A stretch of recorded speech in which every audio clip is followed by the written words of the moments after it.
آدمی قصاب تھا اور وہ رات کے صبح کے وقت جاتا تھا، جانور ذبح کرتا تھا اور دن میں لا کر وہ اپنی دکان پہ گوشت کو بیچا کرتا تھا۔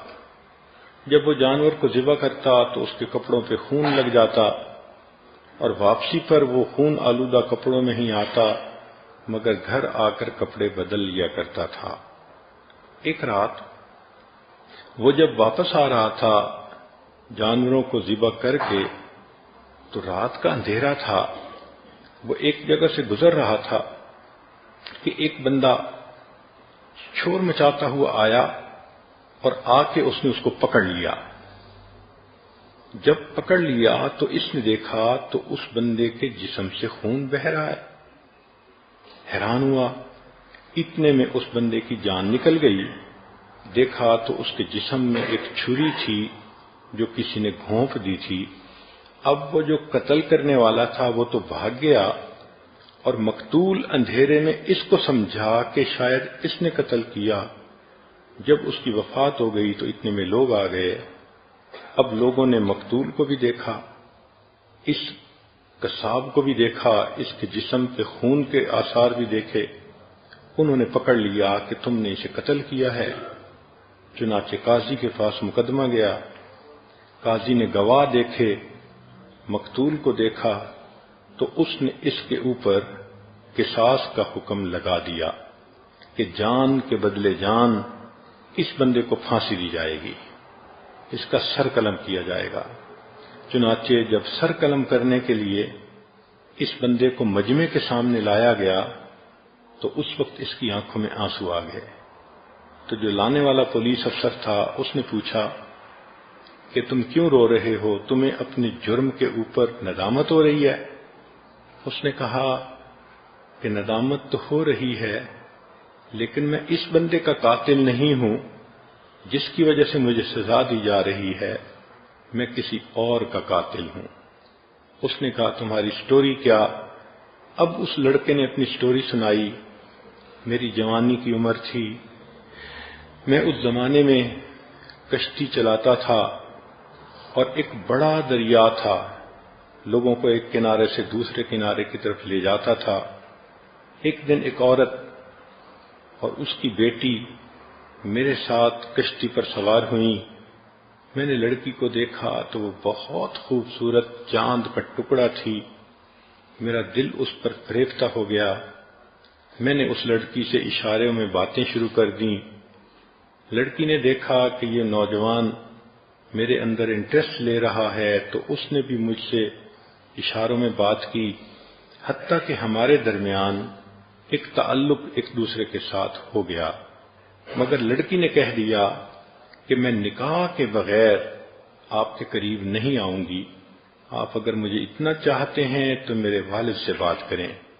لگتا تھا کہ وہ لڑکی بہت نیک، تقیہ، نقیہ، پاک دامنہ لڑکی تھی۔ کہنے لگا کہ 1 سال میں اس کی محبت میں تڑپتا رہا، بالآخر میں نے اس کے باپ سے نکاح کا پیغام بھیجا تو والد نے کہا کہ نہیں، میری بیٹی بہت خوبصورت اور بہت نیک ہے، تمہارے پاس نہ علم ہے نہ تمہارے پاس نیکی ہے، تمہارا کوئی جوڑ نہیں بنتا۔ اس نے میرے رشتے کو ریجیکٹ کر دیا۔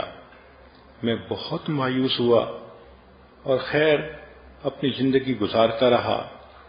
2 سال اسی طرح میرے گزر گئے۔ میں ایک دن پھر اپنی کشتی لے کے جا رہا تھا کہ ایک عورت آئی اور اس کے پاس 1 سال کا بیٹا بھی تھا اور وہ کشتی میں بیٹھ گئی۔ جب میں نے کشتی چلانی شروع کی اور میں نے غور سے دیکھا تو میں نے دیکھا کہ یہ وہی لڑکی تھی جس کو میں نے اپنی محبوبہ بنایا تھا اور 1 سال جس کی محبت میں میں پاگل ہوا تھا۔ میں نے اس سے بات چیت شروع کر دی۔ وہ کہنے لگی کہ دیکھو، میرا نکاح ہو چکا، میرا خامن ہے اور یہ میرا بیٹا ہے، میں اب آپ سے بات بھی نہیں کر سکتی۔ میں نے کہا کہ تم پہلے مجھ سے بات کرتی تھی۔ اس نے کہا اس وقت میں کنواری تھی، رشتے کے لیے آپ نے میری طرف توجہ کی تو میں نے آپ کو گائیڈ کیا کہ میرے والد سے رابطہ کریں۔ چنانچہ اب تو یہ معاملہ اوور ہو چکا۔ میں نے اس کو کہا نہیں، میں نے تمہیں بہت مس کیا، میں بہت تڑپا تمہارے لیے، راتوں کو روتا تھا۔ اس نے کہا کہ مجھے اس وقت آپ سے کوئی بات نہیں کرنی، اس لیے کہ میں کسی کی امانت ہوں۔ میں نے اس کو بہت ہی فحش قسم کی باتیں سنا کر جذبات میں لانا چاہا، مگر وہ بالکل خاموش بت بن کے بیٹھی رہی۔ میرے دل میں گناہ کا خیال آیا۔ میں نے اس سے کہا کہ اچھا یہ بچہ تو چھوٹا ہی ہے نا، تم اسی کشتی کے اندر اس وقت میرے قریب آؤ اور مجھے اپنی خواہش پوری کرنے دو۔ اس نے کہا دیکھو اللہ سے ڈرو، میں کسی کی امانت ہوں، تم اس مہر کو مت توڑو۔ مگر میرے اوپر تو شہوت سوار تھی، میں درندہ بنا ہوا تھا۔ میں نے پہلے اس کو پیار محبت سے بہلانا پھسلانا چاہا، جب اس نے صاف انکار کر دیا تو اس وقت میں نے اس سے اس کا بیٹا چھین لیا۔ میں نے اسے دھمکایا کہ دیکھو میں تمہارے بچے کو پانی کے اندر ڈال دوں گا۔ وہ رونے لگی، آخر ماں تھی کہ میرے بیٹے کو ایسا نہ کرو۔ میں نے اس بچے کا سر پانی کے اندر الٹا کر کے ڈالا تو بچہ تڑپنے لگا، میں پھر اسے اٹھا لیتا اور میں چاہتا تھا کہ یہ میری بات مان جائے۔ وہ روتی تو رہی لیکن اس نے ہاں نہ کی، حتیٰ کہ بچے کو جب بار بار پانی میں ڈالا تو وہ بچہ فوت ہو گیا۔ میں نے اس بچے کو پانی کے اندر پھینک دیا۔ اب وہ نوجوان لڑکی اکیلی تھی تو میں نے چاہا کہ میں زبردستی اس کے اوپر جو ہے وہ گناہ کروں۔ میں نے اس کی طرف ہاتھ بڑھایا، لڑکی نے اپنے زور کے مطابق اپنے آپ کو پیچھے ہٹایا، چنانچہ میں نے اس کے بالوں کو پکڑا، وہ بے پردہ کر دیا اور میں نے اسے کہا کہ میں تمہیں بھی اسی طرح پانی کے اندر ڈبو دوں گا، تم میری بات مانو۔ اس نے کہا تم جو مرضی کرو، میں اللہ کا حکم نہیں توڑ سکتی۔ چنانچہ اس کے کپڑوں کو میں نے پھاڑ دیا، اس کے سینے کو ننگا کر دیا۔ اب جب اس نے میری بات بالکل ہی نہ مانی تو میرے دل میں خیال آیا کہ اس حالت میں اگر اس کو میں چھوڑ دوں گا تو یہ بچے کے قتل کا مقدمہ بھی میرے اوپر کرے گی اور دست درازی کا بھی میرے اوپر مقدمہ ہو جائے گا، تو بہتر ہے کہ اس لڑکی کو بھی مار دیا جائے۔ پھر میرے اوپر ایسی درندگی طاری ہوئی کہ میں نے اس لڑکی کو دھکا دیا، پانی کے اندر وہ گر گئی اور ڈوب گئی۔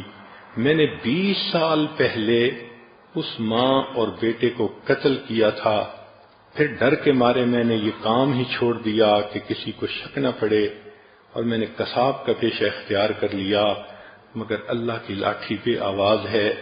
آج 20 سال گزرنے کے بعد ظاہر میں بے قصور ہوں کہ اس آدمی کو میں نے قتل نہیں کیا، مگر اس قتل کے بدلے اللہ نے مجھے آج پھانسی کے تختے پہ لا کھڑا کیا۔